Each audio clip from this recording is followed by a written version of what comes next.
The invitation didn't explain much, and that should have been the first warning.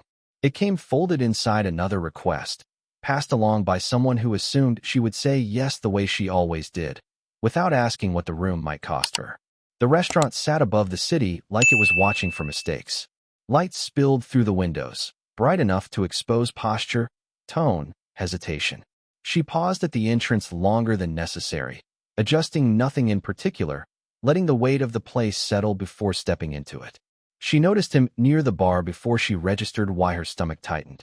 Familiar outlines had a way of asserting themselves without permission.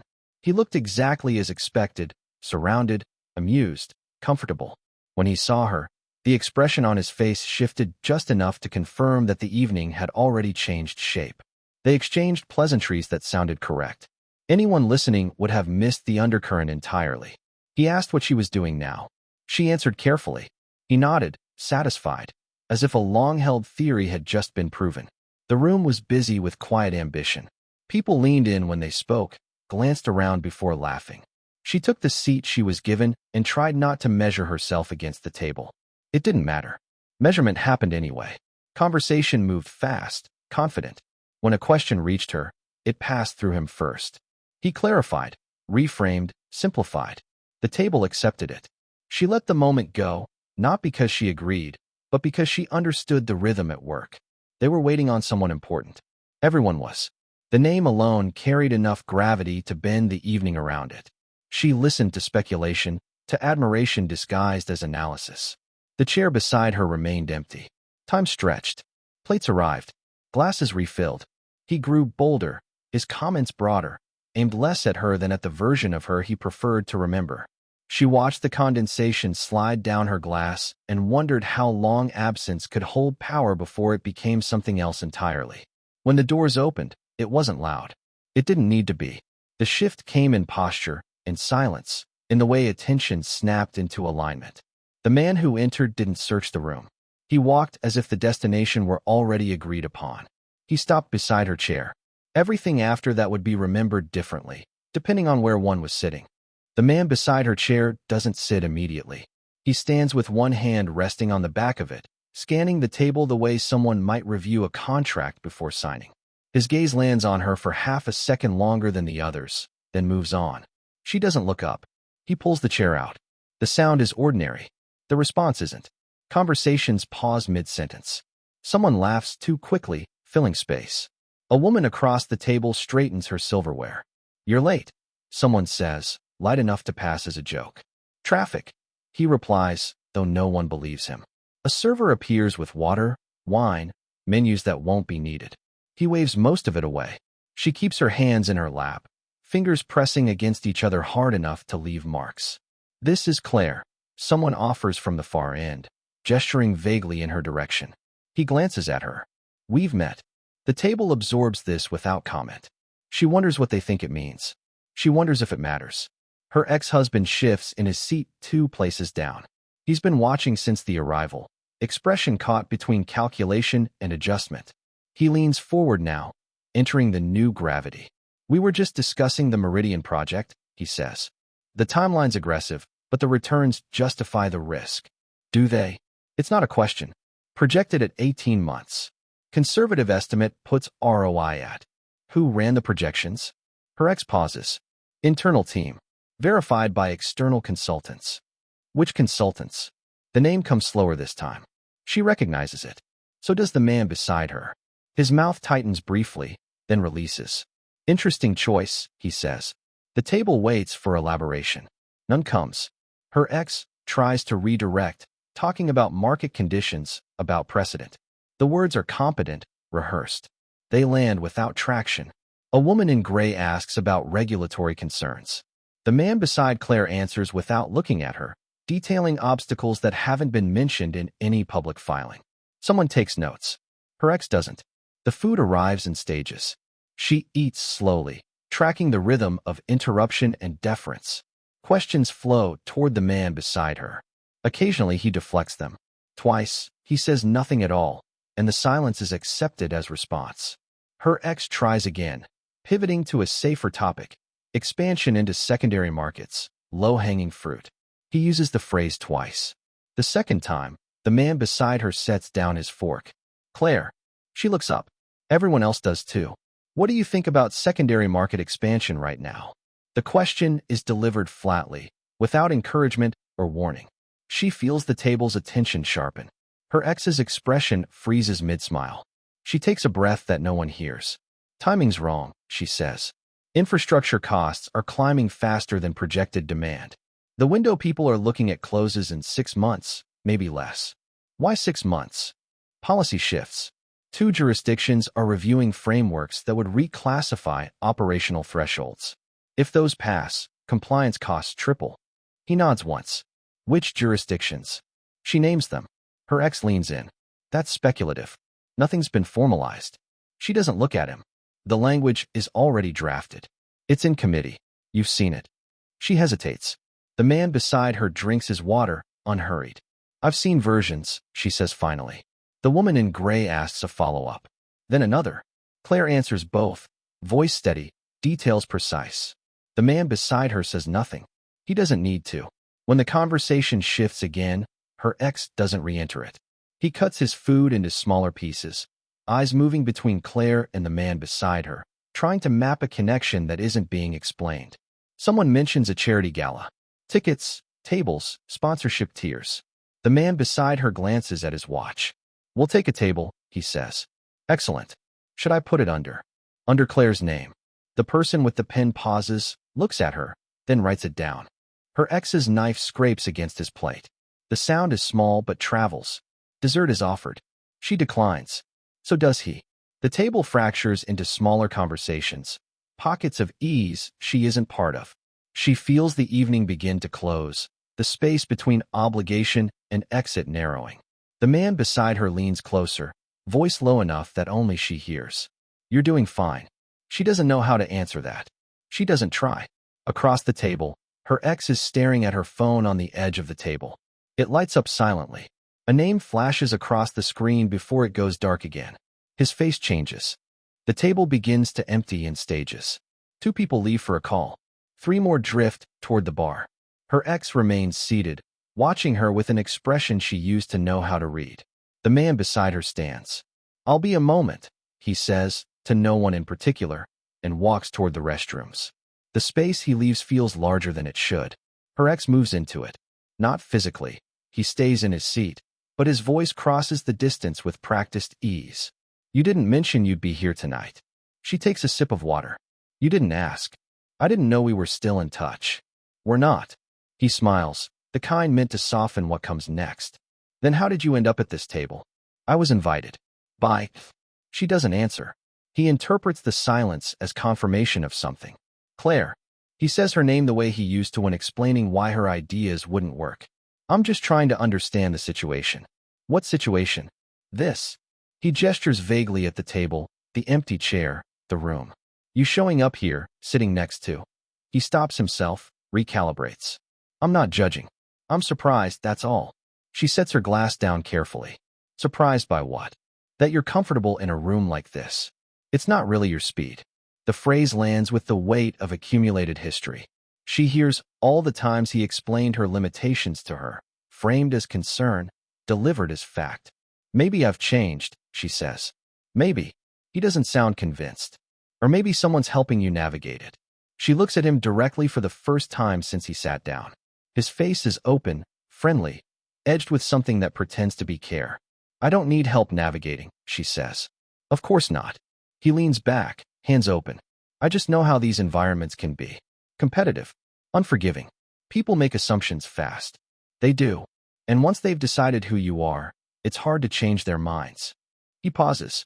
Unless you have the right connections. She doesn't respond. He takes it as agreement.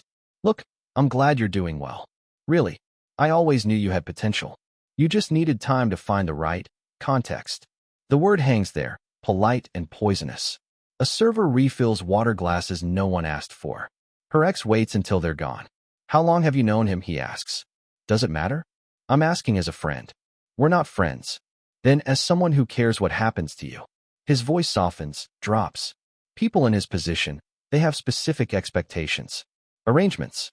I just don't want you to misunderstand what this is. She feels her jaw tighten. What do you think this is? I think you're sitting in a chair that was probably meant for someone else. And I think when the evening ends, you're going to realize that proximity isn't the same as belonging. The words are delivered kindly. That's what makes them cut. You always did this, she says quietly. Did what? Decided what I could handle before I'd even tried. He shakes his head, patient. I'm being realistic. You used to appreciate that about me. I used to believe you. Something flickers across his face. He recovers quickly, pivoting. Fine. Maybe I'm wrong. Maybe you've figured something out that I haven't. He glances toward the restrooms, then back. But I've been in these circles longer than you have. I know how they work. And I know that people like him don't invest time without expecting returns. Returns. Influence. Access. Leverage. He shrugs. Whatever you're offering, just make sure you know what you're getting in exchange. She feels the heat rise in her chest, but keeps her voice level. You don't know anything about what I'm offering. Then tell me. No. The refusal surprises him. She sees it in the way his posture shifts, the brief pause before he speaks again. I'm trying to help you, Claire. I didn't ask for help. You never do. That was always the problem. The man in the dark suit returns, moving through the room without hurry. Her ex sees him coming and stands, smoothing his jacket. Think about what I said, he tells her, voice low enough to sound confidential. Then, louder, good to see you. We should catch up properly sometime. He extends his hand. She doesn't take it. He withdraws it smoothly, nods to the man approaching, and walks toward the bar where the others have gathered. The man beside her sits down. He doesn't ask what was said. She doesn't volunteer it. Her hands are shaking slightly. She presses them flat against her thighs where no one can see. Across the room, her ex is laughing at something, head tilted back, performing ease. But his eyes keep drifting toward their table, checking, measuring, trying to solve an equation that refuses to balance. The group at the bar expands. Someone waves toward their table. The man beside her glances at his phone, then at her.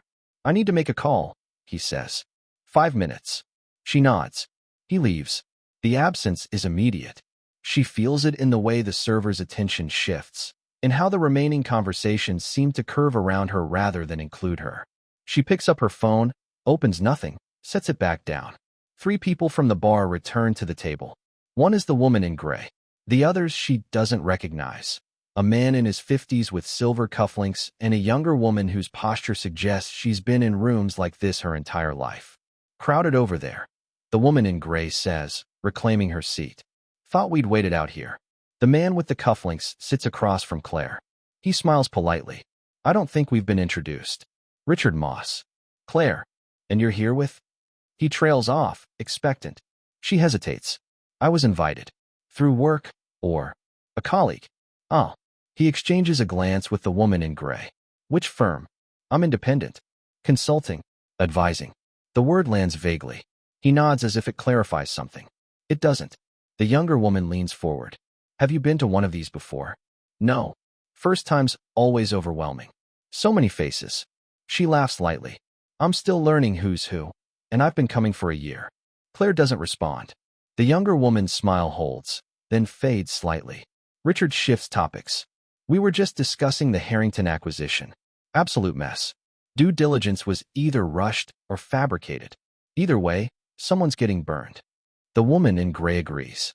I heard they're trying to renegotiate terms now. Too late for that. Way too late, Richard says. The moment you sign without proper vetting, you've already lost. Claire knows the Harrington deal. She spent 3 weeks reviewing the documentation when it was still under wraps. She knows exactly where the errors are, which assumptions won't hold, why the timeline is collapsing. She says nothing. What do you think? The younger woman asks, looking at Claire. About the acquisition? I don't have enough information to comment. Richard laughs, not unkindly. Smart answer. Never speculate without data. The younger woman smiles. That's very measured. The phrasing carries something. Approval for caution, dismissal of insight. Claire isn't sure which. Maybe both. Her ex returns to the table, drink in hand. He sits beside Richard, settling in with the ease of someone rejoining a conversation he never really left. Talking shop, he asks. Always, Richard says. Just explaining the Harrington disaster too. He gestures toward Claire. Her ex glances at her. Claire's more of a listener. Aren't you? The table accepts this without question. The woman in gray asks Richard about another deal. The younger woman checks her phone. Her ex joins the conversation seamlessly, adding details, correcting timelines, positioning himself as the person who understands the landscape. Claire watches the condensation on her water glass. She counts the droplets sliding downward. 13. Then 15. You're quiet tonight, her ex says, voice angled toward her but loud enough for the table. Everything okay? Fine. You sure? You look a little out of your depth. Richard glances up. The younger woman's attention returns. Claire feels the assessment happening again, faster this time, conclusions forming. I'm fine, she repeats. Her ex nods slowly. It's a lot to take in. These dinners can be intense if you're not used to them. He turns to Richard. Claire and I used to work together. Brilliant at execution, but strategy was never really her lane. The words are casual, affectionate, even. The woman in gray makes a sympathetic sound. Nothing wrong with knowing your strengths, Richard offers. Claire's phone vibrates. She doesn't look at it. Anyway, her ex continues. I'm glad she's branching out, trying new things. It's good to push boundaries. The younger woman smiles at Claire. It's brave, honestly. I'd be terrified to walk into a room like this without a clear role. She has someone looking out for her, her ex says, tilting his head slightly toward the empty chair beside Claire. That helps. The implication spreads quietly. No one challenges it. No one asks for clarification. Richard asks her ex about a mutual contact. The conversation moves forward. Claire is no longer part of it. She sits at the table, visible and dismissed, an object lesson in the difference between presence and participation. Her phone vibrates again. This time she looks. 2 messages, both from the same number. The first, almost done. The second, don't let them define you. She locks the screen. Her hands are steadier now. Across the table, her ex is talking about momentum, about timing, about people who hesitate when they should move. His gestures are broad, his voice confident. He doesn't notice when the door opens. He doesn't notice the shift in sound. He's still talking when the man in the dark suit walks back in with 3 others behind him. The man in the dark suit crosses the threshold with 3 others, all dressed in similar shades of authority. Conversations pause. Her ex stops mid-sentence, attention redirecting. But the man doesn't return to the table. He moves toward a private section near the back, gesturing for the others to follow. Someone from the restaurant staff appears, nodding, leading them through a doorway that closes quietly behind them. The chair beside Claire remains empty. Richard exhales. Looks like we're waiting a bit longer. Private meeting, the woman in gray says. Must be important. Her ex watches the closed door, then glances at Claire. Did you know about that? No. Seems sudden. She doesn't answer. He interprets the silence as ignorance. The younger woman leans toward the woman in gray. How long do these usually take? Depends. Could be 10 minutes. Could be an hour. Richard signals for another drink. Anyone know what it's about? No one does. The speculation begins anyway, careful and coded. A potential partnership. Regulatory issues. A deal going sideways that needs immediate attention. Each theory is offered tentatively, tested against the group's collective knowledge, adjusted. Her ex contributes more than most. He references connections, dropped names, recent news that might be relevant. He speaks with the confidence of someone who has access, even when he doesn't. Whatever it is, he says, it's significant. You don't pull people into a private room at a dinner like this unless something's broken or about to break. The woman in gray nods. Or unless someone needs to be convinced of something. True. Her ex swirls his drink. He's good at that. Convincing people. You've worked with him before? Richard asks. Not directly, but I know people who have. The man doesn't make asks. He makes offers you can't see past.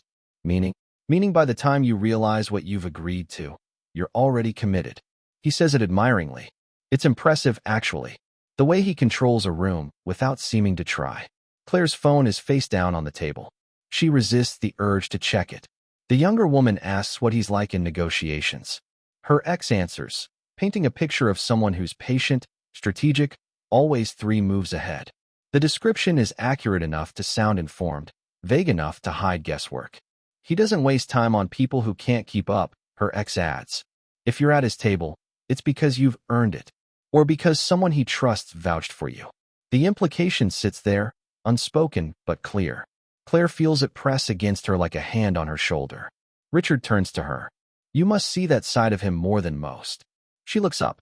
What side? The strategic side. The way he evaluates people.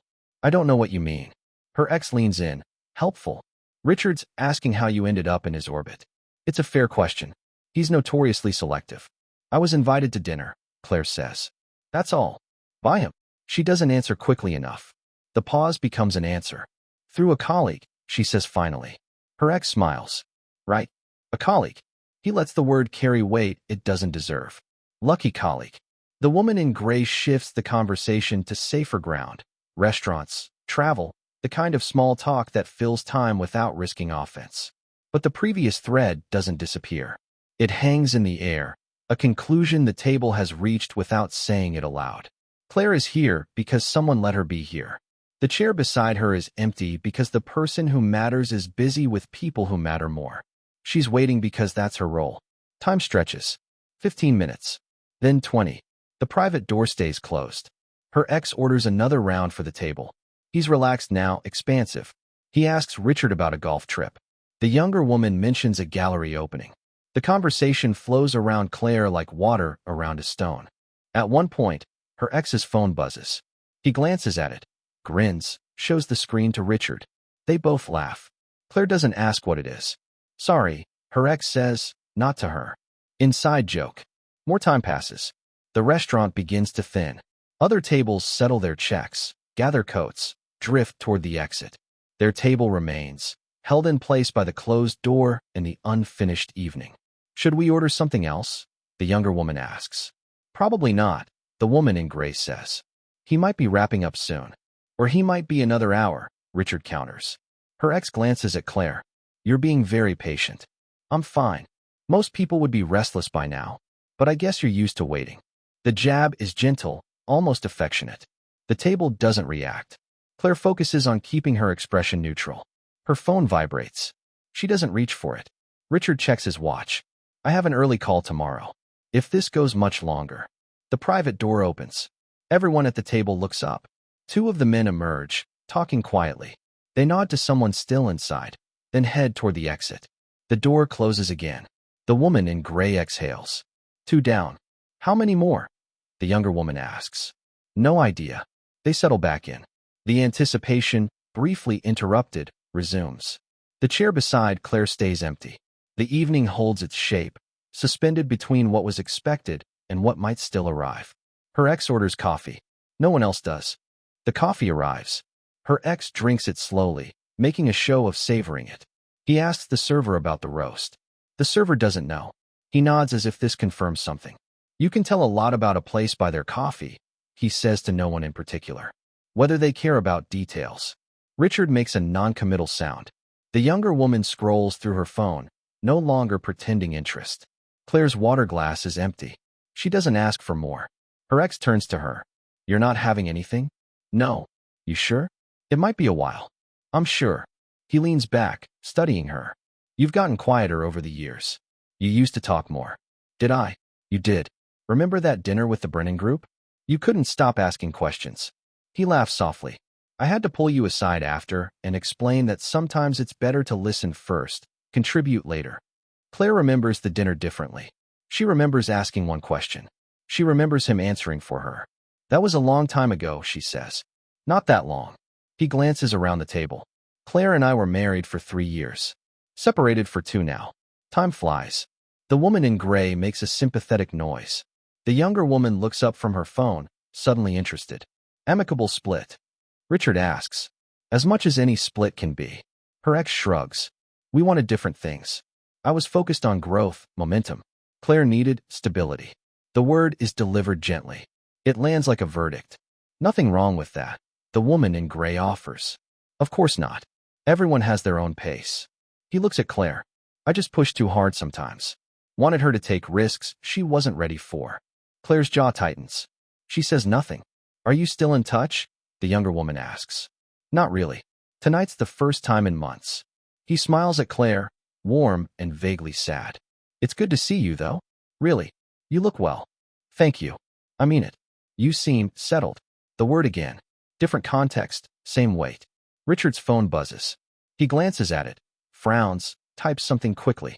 The younger woman yawns, covers her mouth too late. Long day, her ex asks.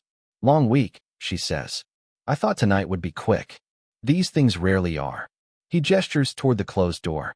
But when you're in his orbit, you adjust your expectations. Everything happens on his timeline. Must be exhausting, Richard says. For some people. Her ex glances at Claire. For others, it's probably grounding. Having someone else make the decisions. Claire feels heat rise in her chest. She breathes through it. I don't think that's fair, the woman in gray says quietly. Her ex raises his hands. I'm not criticizing. I'm just saying, some people thrive with structure. There's no shame in that. The woman in gray doesn't push further. The conversation drifts to other things. A merger that fell through. A colleague who quit unexpectedly. The kind of gossip that fills space without requiring participation. Claire's phone vibrates. She ignores it. Her ex finishes his coffee, sets the cup down with deliberate care. Do you ever miss it? He asks her. Miss what? The simplicity. When it was just us. Before things got complicated. It was always complicated. Was it? He tilts his head. I remember it being straightforward. We had a plan. We were building something. You were building something. The correction is quiet. He hears it anyway. That's not fair, Claire. You were part of every decision. I was consulted. That's different. You never pushed back. I did. You didn't listen. Richard shifts in his seat, uncomfortable. The younger woman looks at her phone again. Her ex's expression hardens slightly, then smooths. I listened. I just didn't always agree. That's allowed in a partnership. We weren't partners. Then what were we? She doesn't answer. The silence expands. This is exactly what I'm talking about, he says, voice dropping to something that sounds like patience. You rewrite history to make yourself the victim. But the truth is, you were never willing to take the risks necessary to build something real. I took risks. Safe ones. Calculated ones. The kind that don't actually cost you anything. Claire's hands press flat against her thighs. Her nails dig into fabric. You're doing it again, her ex says, almost kindly. Shutting down instead of engaging. It's a pattern, Claire. It's why things didn't work. The woman in gray stands abruptly. I need some air. Anyone want to join? The younger woman practically leaps up. Richard follows, slower but willing. They leave the table with murmured excuses. Claire and her ex sit alone. He waits until they're out of earshot. I'm not trying to upset you. Then stop. I'm trying to be honest. That's what you always said you wanted. Honesty. I wanted respect. You had it. You just couldn't see it through your own insecurity. The words are delivered softly, like fact, like diagnosis. Claire stands. Her chair scrapes loud against the floor. Where are you going? He asks. Restroom. Claire. She walks away before he can finish. Her legs feel unsteady. She doesn't let it show. The restroom is empty, cool, quiet. She stands at the sink, hands gripping the edge of the counter. Her reflection looks back at her, composed, unremarkable, exactly as forgettable as he's always suggested. She turns on the water, lets it run cold, counts to 20. When she returns, her ex is on his phone, smiling at something on the screen. He doesn't look up when she sits back down. The private door is still closed. The chair beside her is still empty. Her phone vibrates twice in quick succession. She picks it up. 3 messages now. Almost done. Don't let them define you. Be ready. She locks the screen as her ex looks up. Everything okay? He asks. Fine. He nods, unconvinced, and returns to his phone. His thumb moves across the screen, typing something, deleting it, typing again. The door to the private room opens. This time, the man in the dark suit steps out. The man in the dark suit crosses toward their table without scanning the room. His focus is already decided. The others from the private meeting follow at a distance, peeling off toward the bar, the exit, conversations that don't require him. He stops beside Claire's chair. His hand rests briefly on the back of it, the same gesture as before, but this time she's already sitting. The pressure is light. They're gone. Sorry about that, he says. Not to the table. To her. It's fine. He sits. The chair makes no sound. He adjusts nothing. His presence rearranges the space anyway. Richard and the others return from wherever they scattered to. They see him and slow, recalculating their approach. The woman in gray sits first, followed by the younger woman. Richard takes his seat more carefully than before. Her ex is already sitting, phone still in hand. He sets it down, face up, screen visible. He leans forward, smile ready. Everything sorted, he asks. The man beside Claire glances at him briefly. Yes. Good. We were just, well, we've been holding down the fort. He laughs lightly, keeping Claire company. The man doesn't respond. He signals the server, orders water for both of them. The server nods and disappears. Her ex waits. When nothing more comes, he tries again. I was just telling everyone about the Harrington situation. Absolute chaos. I'm sure you've heard. I have. The due diligence alone. Someone's head is going to roll. Probably. The brevity is a wall. Her ex shifts tactics. Richard here was asking about the acquisition terms. I gave him the basics, but I imagine you have better intel. I might. Richard seizes the opening. We were speculating about the timeline. Whether they'll try to renegotiate or just walk. The man beside Claire picks up his water glass, drinks slowly. They'll try to renegotiate. They won't succeed. Because of the breach clauses?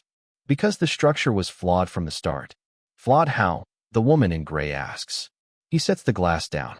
The financial model assumed regulatory conditions that no longer exist. The moment jurisdiction shifted, the projections collapsed. When did jurisdiction shift?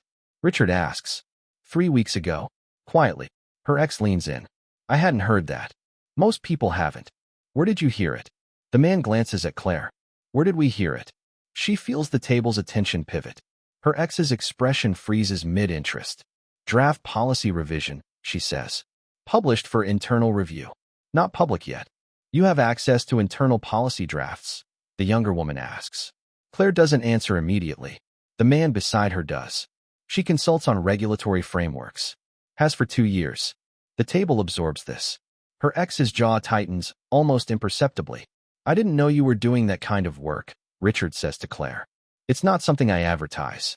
But it's significant work, the woman in gray says. That kind of access is earned, the man beside Claire finishes. She's good at what she does.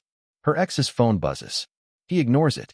I knew she was consulting, but I didn't realize the scope had expanded to that level. Why would you? Claire says quietly. He looks at her. We used to tell each other things. We used to be married. The distinction lands without emphasis. The younger woman glances between them, realizing something. Richard clears his throat. So the Harrington deal, if the regulatory shift happened 3 weeks ago, why are they only pushing back now? Because they just found out, the man beside Claire says. The revised framework doesn't take effect for another 2 months. By then, their capital structure will be locked in at the wrong terms. Can't they hedge? Not without triggering early termination clauses. The woman in gray whistles softly. That's brutal. That's sloppy due diligence. Her ex sits back, arms crossed loosely. This is exactly the kind of insight that separates real players from people who think they're in the game. No one responds. The comment floats, lands nowhere. Richard asks another question, this time about a different deal. The man beside Claire answers, but shorter than before. He checks his watch. We should go, he says to Claire. Now, her ex asks, too quickly. Early morning. Of course. Her ex stands as Claire does. It was good to see you both. Really. The man beside Claire extends his hand. Her ex takes it. The handshake is brief, professional. And Claire, her ex says, turning to her, we should get coffee sometime. Catch up properly. She doesn't commit. Maybe. I'd like that. There's a lot I'd like to explain. He pauses. About how I saw things before. I think I owe you that conversation. The man beside Claire picks up his jacket. She'll let you know. It's not dismissive. It's just definitive.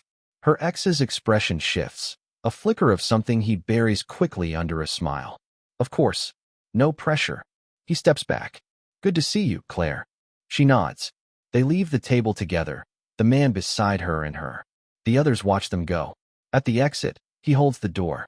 Outside, the air is cooler than expected. The valet approaches with a ticket already in hand. A car pulls up. Dark, quiet, unremarkable. The man opens the passenger door for her. She gets in. He walks around to the driver's side. Through the window, she sees her ex emerge from the restaurant, phone to his ear. He's watching the car. He doesn't wave. The man gets in, starts the engine. The car pulls away from the curb smoothly. They drive 3 blocks in silence. You okay? He asks. I don't know. He nods. That's fair. Another block. The city slides past, neon and shadow. You didn't have to do that, she says. Do what? Position me like that. In front of them. I didn't position you. I stated facts. You made it sound like. Like what? She doesn't finish. He doesn't push. At a red light, he glances at her. They were going to keep underestimating you. Someone needed to correct the record. I could have corrected it myself. Could you? The question isn't cruel. It's just accurate. The light changes. They drive. He's going to call you. The man says. I know. Are you going to answer? I don't know. He pulls into a parking garage, takes a ticket, drives up 3 levels, parks in a space far from the elevator, turns off the engine. The silence is louder than the city. Why did you bring me tonight? She asks. He doesn't answer immediately.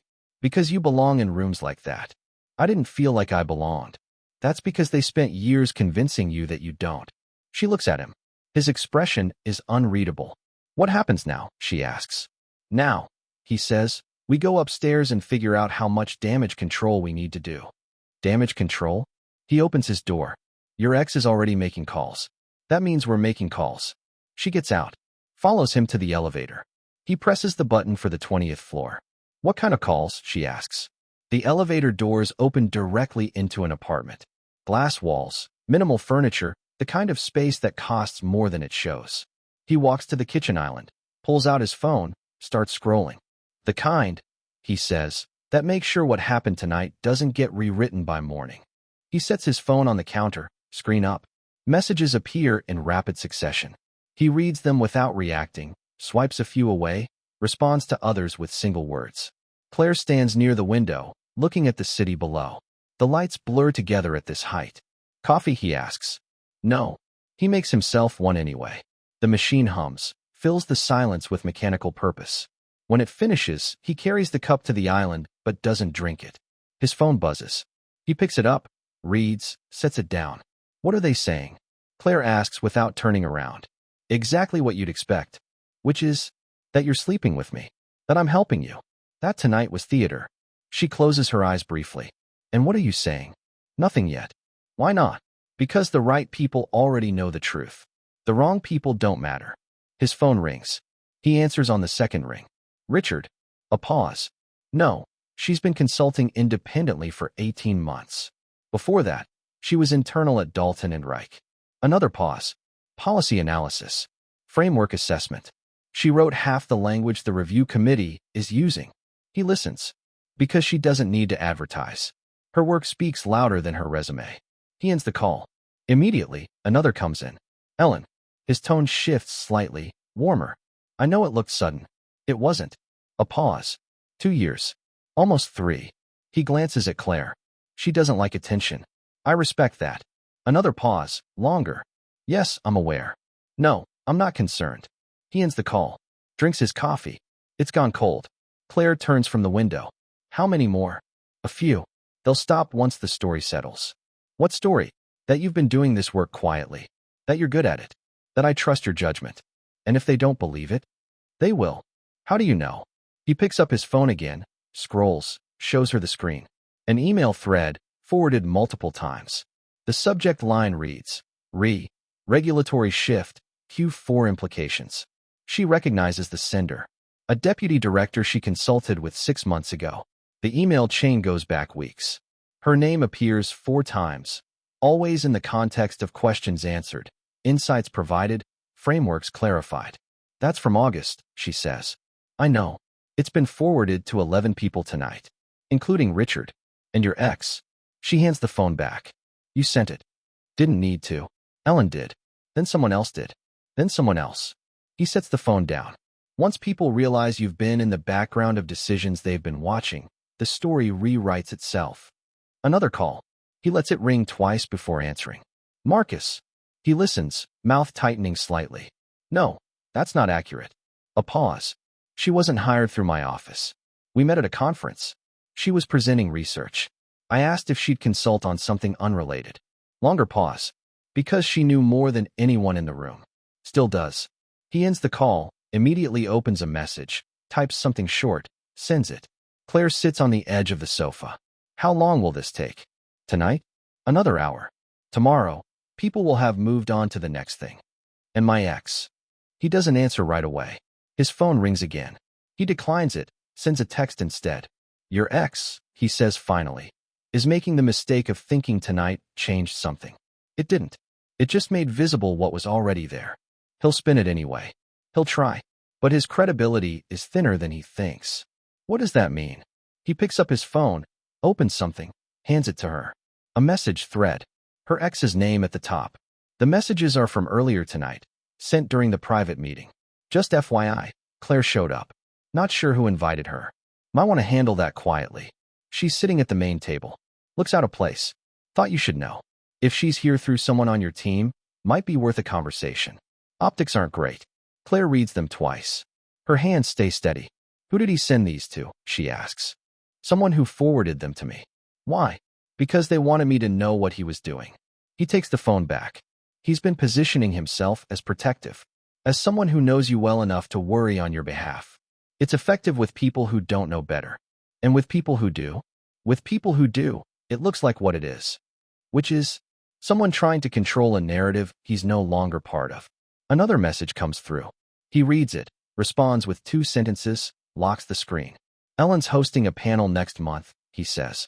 Policy and market intersections. She wants to know if you're available to speak. Claire looks up. What did you say? That I'd ask you. You didn't commit me? No. She doesn't respond. He waits. I've never spoken publicly, she says finally. I know. I'm not sure I want to. Then don't. But if I don't, then you don't. Your work exists regardless of whether you perform it for an audience. The simplicity of it catches her off guard.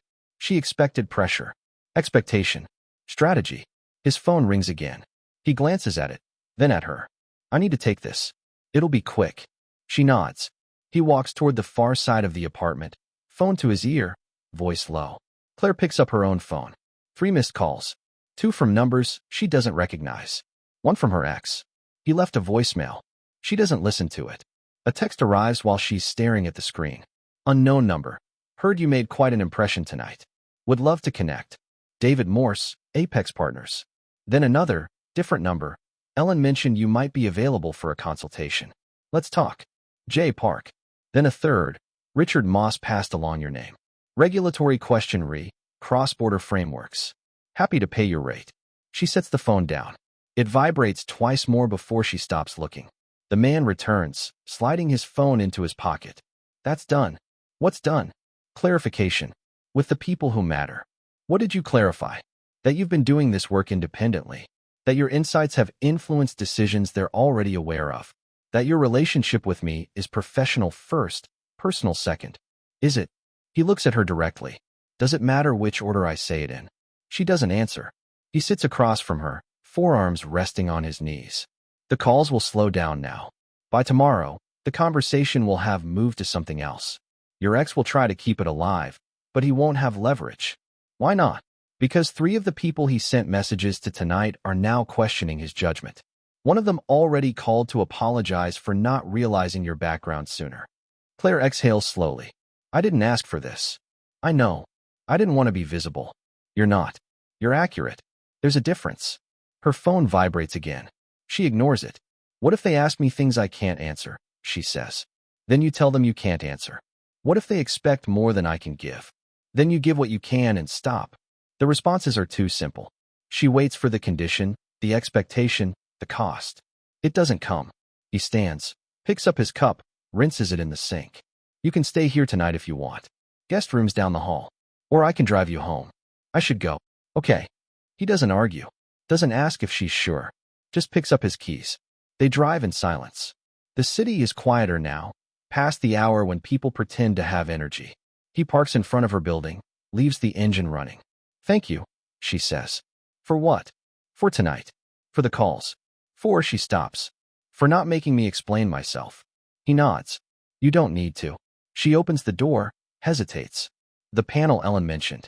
Can I think about it? Of course. I'll let you know. No rush. She gets out. He waits until she's inside before driving away. Upstairs, her apartment is exactly as she left it. Small, organized, hers. She sets her bag down, kicks off her shoes, sits on the couch without turning on the lights. Her phone has 11 new messages. She reads none of them. Outside, the city hums. Inside, the silence holds. She doesn't feel triumphant. She doesn't feel vindicated. She feels visible. And she's not sure yet if that's better or worse than being invisible. The messages continue through the next morning. Claire wakes to 14 more. She reads 3, schemes the rest, responds to none.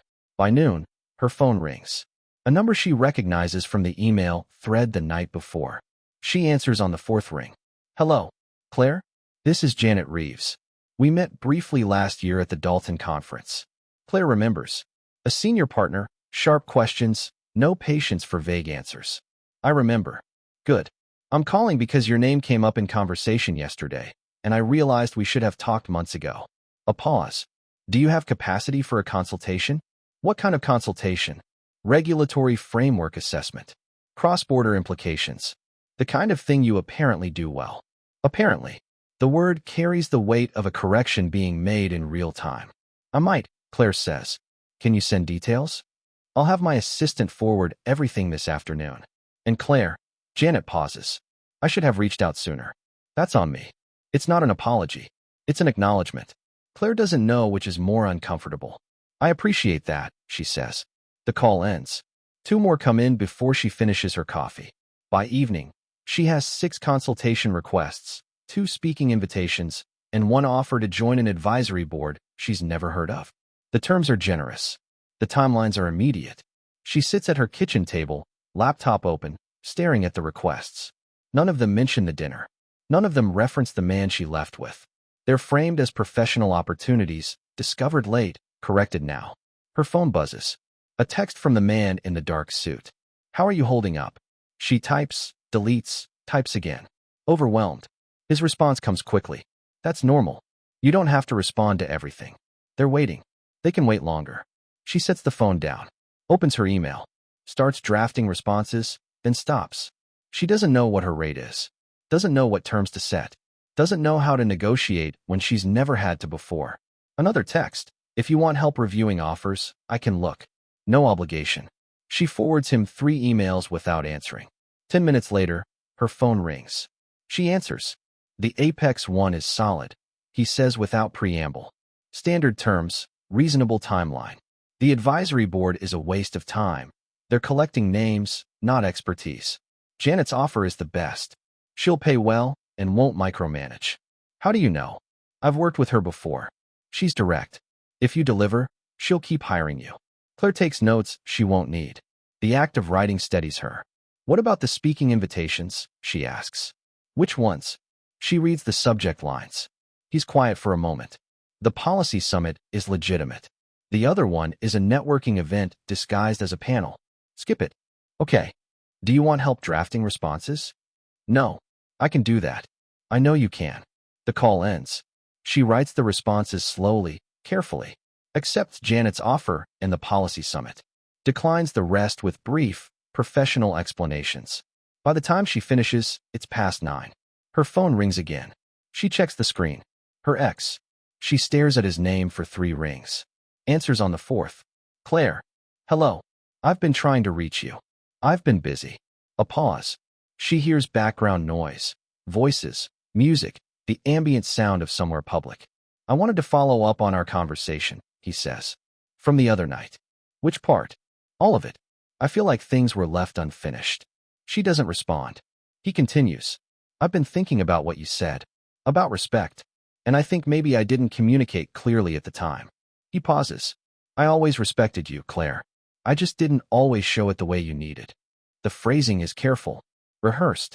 Okay, she says. I'd like to make that right. If you're willing. Make what right? The way I framed things. The assumptions I made. Another pause. People have been reaching out to me, asking about you. About your work. And I realized I've been answering based on outdated information. Claire grips the phone tighter. What kind of information? Just what you were doing when we were together. What your focus was. I didn't know you'd expanded into regulatory consulting. That's significant work. It is. And I should have known. That's my fault. The admission is smooth. It costs him nothing. Why are you calling? Claire asks. Because I want to be supportive. If you're taking on bigger clients, more visible work, I can help facilitate introductions. I know people. I'm sure you do. I mean it, Claire. I have connections that could be useful for you. She stands, walks to the window. The city is lit but quiet. I don't need introductions. Everyone needs introductions. That's how this world works. Then I'll make my own. He exhales, a sound caught between frustration and patience. You're still doing this. Doing what? Pushing away help because you think accepting it makes you weak. I don't think that. Then what do you think? She watches her reflection in the window. I think you're offering help I didn't ask for, in a way that benefits you more than me. The silence stretches. When he speaks again, his voice is colder. That's not fair. Maybe not. I'm trying to be generous here, Claire. The least you could do is acknowledge that. I acknowledge it. But you won't accept it. No. Another pause. The background noise swells briefly, then fades as he moves somewhere quieter. People are talking, he says finally. About you. About how you ended up at that table. About what your role actually is. What are they saying? That you've been operating quietly. That you've been involved in projects no one realized. He pauses.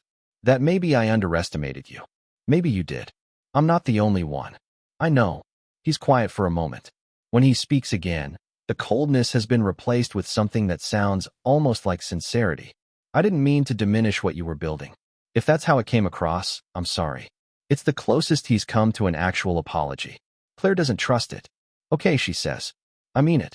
I believe you mean it right now. What does that mean? It means I've heard this before. And it doesn't usually last. He doesn't respond immediately. She can hear him breathing, processing. You've changed, he says finally. Have I? You're harder now. Less willing to give people the benefit of the doubt. Or I'm just less willing to accept explanations that don't match actions. That's the same thing. No, Claire says quietly. It's not. The silence that follows is different. Heavier. I should go, he says. Okay. If you change your mind about the introductions. I won't. Right. A pause. Take care of yourself, Claire. You too. The call ends. She sets the phone down, face down, and doesn't pick it up again. The next morning, she receives an email from the woman in gray. Subject line, quick question. Claire, Richard mentioned you might have insight on the court of a situation. Regulatory angle. Would you be open to a brief call? Happy to compensate for your time. Lisa. She responds within an hour. Sets a rate. Proposes a time. The response comes back immediately. Perfect. Looking forward to it. By the end of the week, she's had 4 consultations, 2 follow-up requests, and 1 offer that's triple her usual rate. She accepts 2, declines 1, asks for time on the 4th. Her ex calls twice more. She doesn't answer. He leaves no voicemails. On Friday, she receives an invitation to a dinner. Small group, curated guest list. She recognizes 3 of the names. Her ex is not among them. She accepts. The night before the dinner, her phone buzzes. The man in the dark suit. You're going tomorrow? Yes. Good. You'll do well. How do you know? Because you always have. People are just noticing now. She reads the message 3 times. Doesn't respond. But she sleeps better than she has in weeks. The dinner goes well. Better than well. She speaks twice, both times when asked directly, and both times the table listens. Afterward, a woman she doesn't know hands her a card and says, "Call me." She drives home with the card in her pocket and an unfamiliar steadiness in her chest. Her ex is waiting outside her building. She sees him from half a block away, leaning against the wall beside the entrance, phone in hand. He looks up when her headlights sweep across him. Straightens. Waits. She parks. Considers driving past, circling back, not stopping. She stops anyway. He approaches as she gets out of the car. Keeps a careful distance. I know I should have called, he says. She closes the car door. Locks it. You did call. And you didn't answer. No. He nods, accepts this. Can we talk? Just for a few minutes. She looks at the building entrance. At the street. At him. Out here. Or inside. Wherever you're comfortable. The phrasing is deliberate. She hears it for what it is, an acknowledgement of boundaries he used to ignore. Out here is fine, she says. They stand near the wall, not close enough to suggest intimacy, not far enough to suggest hostility. The distance is careful, negotiated without words. I've been thinking about the other night, he says. About what I said. How I said it. She doesn't help him. He continues. I was defensive. That's not an excuse, just a fact. He shifts his weight. You showing up there, in that context, it caught me off guard. I noticed. And I handled it poorly. Yes. He looks at her, seems surprised by the directness. She doesn't soften it. I spent a long time telling myself a particular story, he says. About us. About why things didn't work. And that story required you to be smaller than you are. The admission is quiet. It costs him something. Not enough, but something. I know, Claire says. You knew? I lived it. He flinches slightly. Recovers. I convinced myself I was being realistic. That I was protecting you from situations you weren't ready for. And now I'm realizing I was protecting myself. He pauses. From the possibility that you didn't need me the way I needed you to. Claire crosses her arms. Not defensively. Just for something to do with her hands. Why are you here? She asks. Because I owe you an apology. You've already apologized. Not properly. And this is properly? I don't know. Maybe. He runs a hand through his hair. I don't know what properly looks like with you anymore. A car passes. They both watch it. It turns at the corner and disappears. The call stopped, he says. People asking about you. They stopped asking me. I know. Because they figured out I don't actually know anything. She doesn't confirm or deny. He doesn't need her to. That should have been a relief, he continues. Being off the hook. But it wasn't. It just made it obvious how much I'd been performing. Pretending to be your interpreter when I'd never actually learned the language. The metaphor is too neat. Too practiced. She wonders how long he's been rehearsing this. What do you want me to say? She asks. Nothing. I don't want you to say anything. He looks at her directly now. I want to say that I was wrong. About your capabilities. About your trajectory. About what you needed from me. Okay. That's it. Okay. What else is there? I don't know. Anger maybe? You should be angry. Why? Because I spent 3 years making you smaller. Isn't that worth anger? She considers this. Maybe. But I'm tired. Of being angry? Of thinking about it. He nods slowly. The conversation stalls. Neither of them moves to fill the gap. Are you with him? He asks finally. That's not your question to ask. I know. I'm asking anyway. Why does it matter? Because it changes the story I've been telling myself. About what? About whether you left me or I pushed you out. Claire uncrosses her arms. I didn't leave you for someone else. I left you because staying was making me disappear. The words are simple. They land hard. I never meant to do that, he says. I know. Does that matter? That I didn't mean to. I don't know yet. He leans back against the wall, shoulders sagging slightly. I've been trying to figure out when it started. When I stopped seeing you clearly. It wasn't a specific moment. Then what was it? A series of adjustments. Small enough that neither of us noticed until the shape was unrecognizable. He's quiet for a long moment. I miss you sometimes. You miss the version of me that made sense to you. That's not fair. It's accurate. He doesn't argue. They stand in silence. A light goes on in a window above them. Goes off again. The work you're doing now, he says. It's good work. Yes. I should have known you were capable of it. You should have. But I didn't. And I'm sorry for that. She looks at him. His face is tired. Sincere in the way people are when they've run out of strategies. I accept your apology, she says. He looks relieved. Then confused. But it doesn't change what happened. It doesn't undo the years of being told I was overreaching every time I tried to grow. I know. And it doesn't mean we're going to be friends. I know that too. He pauses. Can we be civil? We are being civil. I mean at events. If we're in the same room. We can be professional.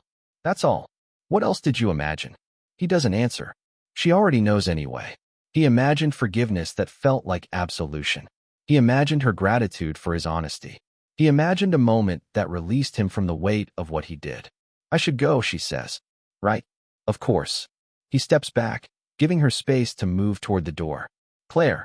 She stops. Doesn't turn around. I really am sorry. I know. Does it help? Knowing that. She considers the question. Answers honestly. A little. She goes inside without looking back. In the elevator, she leans against the wall and closes her eyes. She doesn't feel vindicated. She doesn't feel released. She feels the way she imagines a bone feels after being set, straighter than before, but still marked by the break. Upstairs, her apartment is dark and quiet. She doesn't turn on the lights. Just sits on the couch, still wearing her coat, and stares at nothing. Her phone buzzes. A text from the man in the dark suit. How did it go? She types slowly. He apologized. And nothing. He apologized. Do you feel better? She thinks about this. I feel less. Less what? Just less. The response takes longer this time. That's not nothing. She locks her phone, sets it beside her. Outside, the city continues. Cars, voices, lives in motion. Inside, she sits with the strange emptiness of a wound that's been acknowledged but not healed. It's not closure, but it's something. And for now, that will have to be enough. 3 weeks pass. The consultations become routine. The calls come less frequently, but carry more weight. She raises her rate twice. No one objects. The policy summit is scheduled for Thursday. She prepares notes she won't use, rehearses nothing, and shows up 15 minutes early. The panel goes well. Afterward, 2 people ask if she's taking new clients. One mentions a retainer. She gives them her email, drives home, orders takeout, eats half. Friday morning, her phone rings. Janet Reeves. I have something bigger, Janet says without preamble. Multi-jurisdictional. Complex timeline. It'll take months. What's the scope? Janet explains. Claire takes notes. The scope is larger than anything she's handled. The timeline is aggressive. The fee is substantial. I'll need to think about it, Claire says. How long? A few days. I can give you until Monday. The call ends. Claire sits with her laptop open, staring at the notes. The project would mean restructuring everything, turning down other work, committing in ways she hasn't had to before. She texts the man in the dark suit. Can I ask you something? Always. How do you know when to say yes? His response takes a minute. When saying no would cost you more than saying yes. She reads it twice. That's not helpful. I know, but it's accurate. She sets the phone down, opens her calendar. The months ahead are scattered with commitments, none of them defining, all of them manageable. She could keep operating this way, distributed, safe, uncommitted. Or she could choose something. Saturday, she runs into her ex at a coffee shop. He sees her first. Waves. She nods. They don't approach each other. She orders, waits by the counter. He finishes his drink, stands, walks past her on his way out. Stops. You look busy, he says. I am. That's good. Really. He shifts his cup to his other hand. I heard about the Reeves project. That's major. I haven't decided yet. You should take it. She looks at him, surprised. I mean it, he says. It's the kind of work that redefines your trajectory. Since when do you give me advice? Since I realized my advice was the problem. He pauses. Take the project, Claire. You're ready for it. He leaves before she can respond. She watches him go, then collects her coffee and sits by the window. Her phone buzzes. A text from an unknown number. This is Richard Moss. Janet mentioned she offered you the multi-jurisdictional project. If you take it, I'd like to be kept in the loop. Happy to consult if useful. She doesn't respond immediately. Drinks her coffee. Watches people pass on the street. By Monday, she's drafted her response to Janet 3 times. Each version sounds like someone else. She deletes all of them. Calls instead. I'll take it, she says when Janet answers. Good. When can you start? Next week. Perfect. I'll have the contracts sent over today. The call lasts 4 minutes. When it ends, Claire sits at her kitchen table, staring at nothing. She doesn't feel triumphant. She doesn't feel vindicated. She feels the weight of a commitment she can't undo. Her phone rings. The man in the dark suit. Janet called me, he says. Congratulations. It doesn't feel like something to congratulate. Why not? Because I don't know if I can do it. You can. How do you know? Because I've watched you do harder things with fewer resources. She doesn't respond. He continues. You're going to doubt yourself the entire time. That's normal. Do it anyway. And if I fail, then you fail. But you won't. The certainty in his voice is almost irritating. She wants to argue. She doesn't. Are you free tonight? He asks. Why? Because you're going to spiral if you sit alone with this. Come over. We'll order in. Talk through the timeline. I know you don't need it. Come anyway. She agrees because arguing takes more energy than accepting. That evening, she drives to his apartment. He's already ordered food. They spread the project documents across the counter, break the timeline into phases, identify bottlenecks neither of them can solve yet. You'll need help on the technical review, he says. Do you have someone? Not yet. I can recommend 2 people. Both solid. Okay. They work until the food gets cold. Reheat it. Keep working. At some point, he asks if she's heard from her ex. He told me to take the project, she says. That's surprising. It was. Do you think he meant it? I think he's trying to be better. She pauses. I don't know if that's the same thing. It's not. They're quiet for a moment. He refills her water glass without asking. What happens if this doesn't work? She asks. You mean the project? I mean all of it. The visibility. The expansion. What if I'm not actually ready? Then you'll figure it out while you're doing it. That's how most people operate. You don't. I do. I'm just better at hiding the process. She doesn't believe him. Or maybe she does. She's too tired to tell the difference. By the time she leaves, it's past midnight. He walks her to her car, waits until she's inside. You're going to be fine, he says through the window. You keep saying that. Because it's true. She drives home. The city is quiet. Her apartment is dark. She doesn't turn on the lights, just sits on the couch with her coat still on. Her phone is silent. No messages. No calls. The absence feels louder than the noise ever did. She thinks about the months ahead. The project. The scrutiny. The possibility of failure stretched across every decision. She thinks about her ex's face in the coffee shop, the sincerity that might be real or might be performance. She thinks about the man in the dark suit, the way he states certainty like it's weather. She doesn't know what any of it means. Outside, a car alarm goes off. Stops. Starts again. Someone yells. It stops for good. She takes off her coat. Hangs it up. Goes to bed. The next morning, the contracts arrive. She reads them twice. Signs them. Sends them back. Her phone buzzes immediately. Janet. Received. Welcome aboard. Then another text. Her ex. Heard you signed. Proud of you. She doesn't respond to either. Instead, she opens her laptop. Starts a new document. Types. Phase 1. Framework analysis. The cursor blinks. She stares at it.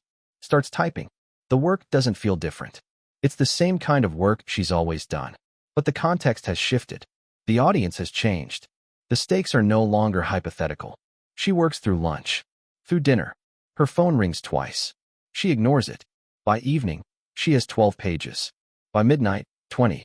The document grows, takes shape, becomes something she can point to and say, this is mine. She closes the laptop at 2 in the morning. Her back aches. Her eyes are tired. Her hands are steady. She doesn't feel vindicated. She doesn't feel transformed. She feels like someone who said yes to something difficult and is now living with that choice. The residue of the past 3 weeks sits in her chest, unprocessed, unresolved, unnamed. Her ex's apology that changed nothing. The visibility that came with its own kind of exposure. The certainty from others that she can't quite feel herself. She lies in bed, staring at the ceiling. The silence isn't peaceful. It's just silent. Her phone buzzes. A text from the man in the dark suit. Still awake? Yes. How's it going? I don't know yet. That's honest. Is it supposed to feel like this? Like what? Like I've gained something but lost the version of myself that knew how to be small. The response takes longer this time. Yes. That's exactly what it's supposed to feel like. She reads it 3 times. Locks her phone. Sets it on the nightstand. The city outside continues its noise. The apartment holds its quiet. She closes her eyes, but doesn't sleep. Not yet.